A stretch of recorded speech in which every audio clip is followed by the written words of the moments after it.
So in the previous video, we introduced this concept of partial pressures with respect to mixtures of gases.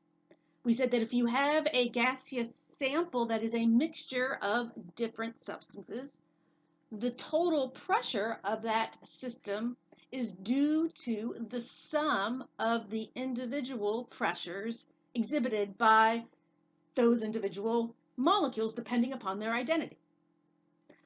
So just as we can sum individual pressures from molecules to get a total pressure, we can sum individual moles to get a total moles of the sample. So if I have a gaseous sample that contains hydrogen and oxygen, the total moles of that sample are equal to the total number of hydrogen gaseous moles plus oxygen gaseous moles. So that fact, along with the partial pressure law and the ideal gas law, allows us to calculate partial pressures and moles for gaseous samples. So, which we're going to do in this next example. So in this next example, we have a mixture of oxygen and methane, CH4, placed in a 15-liter vessel at a particular temperature. I want to know what the partial pressure of each gas is and the total pressure in the system.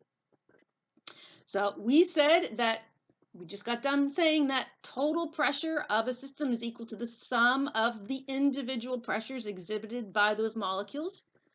So specifically, the total pressure is equal to the partial pressure due to the oxygen plus the partial pressure due to the methane, the CH4.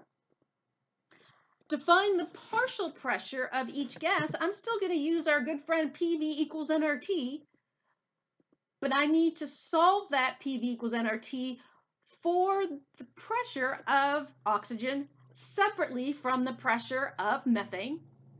And I need to make sure I use oxygen and methane data, specifically use their moles with regards to their individual pressures.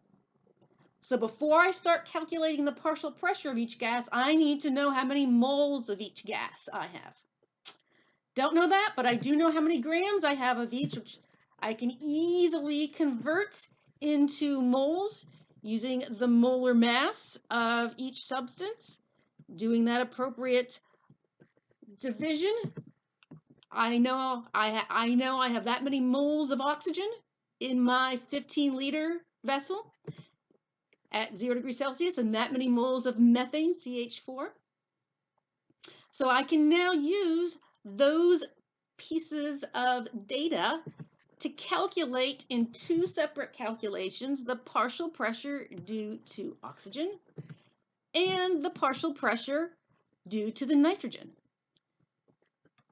by rearranging PV equals nRT and putting in the appropriate values in their appropriate units.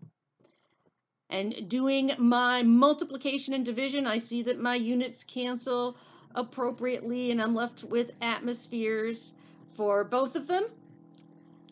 For my oxygen, that gives me 0.280 ATMs. And for my nitrogen, I get 0.837. So that is the partial pressure of each gas. And since I know each of these now, I now know the partial pressure of oxygen and the partial pressure of methane. I can then add those to get the total pressure of the system.